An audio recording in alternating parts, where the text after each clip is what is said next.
A Flight in the Fog. By Nathaniel Hawthorne.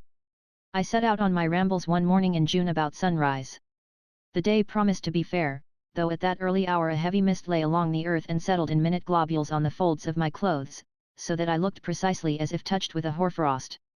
The sky was quite obscured, and the trees and houses invisible till they grew out of the fog as I came close upon them. There is a hill towards the west whence the road goes abruptly down, holding a level course through the village and ascending an eminence on the other side, behind which it disappears. The whole view comprises an extent of half a mile. Here I paused, and, while gazing through the misty veil, it partially rose and swept away with so sudden an effect that a grey cloud seemed to have taken the aspect of a small white town. A thin vapour being still diffused through the atmosphere, the wreaths and pillars of fog, whether hung in air or based on earth, appeared not less substantial than the edifices, and gave their own indistinctness to the whole. It was singular that such an unromantic scene should look so visionary. Half of the parson's dwelling was a dingy white house, and half of it was a cloud, but Squire Moody's mansion, the grandest in the village, was wholly visible, even the lattice work of the balcony under the front window, while in another place only two red chimneys were seen above the mist, appertaining to my own paternal residence, then tenanted by strangers. I could not remember those with whom I had dwelt there, not even my mother.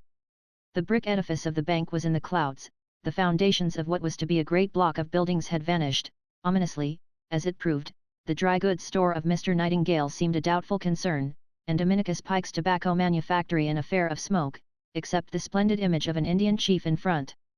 The white spire of the meeting-house ascended out of the densest heap of vapour, as if that shadowy base were its only support, or, to give a truer interpretation, the steeple was the emblem of religion, enveloped in mystery below, yet pointing to a cloudless atmosphere, and catching the brightness of the east on its gilded vein. As I beheld these objects, and the dewy street, with grassy intervals and a border of trees between the wheel track and the sidewalks, all so indistinct, and not to be traced without an effort, the whole seemed more like memory than reality.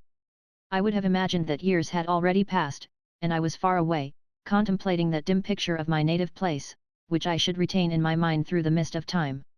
No tears fell from my eyes among the dewdrops of the morning, nor does it occur to me that I heaved a sigh. In truth, I had never felt such a delicious excitement nor known what freedom was till that moment when I gave up my home and took the whole world in exchange, fluttering the wings of my spirit as if I would have flown from one star to another through the universe. I waved my hand towards the dusky village, bade it a joyous farewell, and turned away to follow any path but that which might lead me back.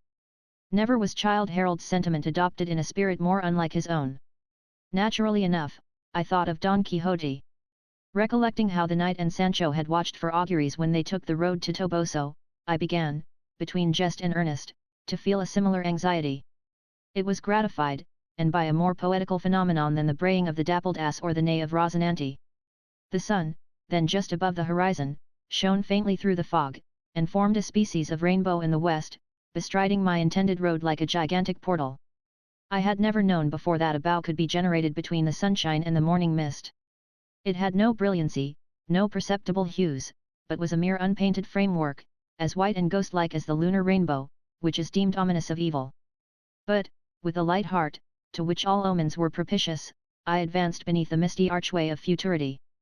I had determined not to enter on my profession within 100 miles of home, and then to cover myself with a fictitious name. The first precaution was reasonable enough, as otherwise Parson Thumpcushion might have put an untimely catastrophe to my story, but as nobody would be much affected by my disgrace, and all was to be suffered in my own person, I know not why I cared about a name.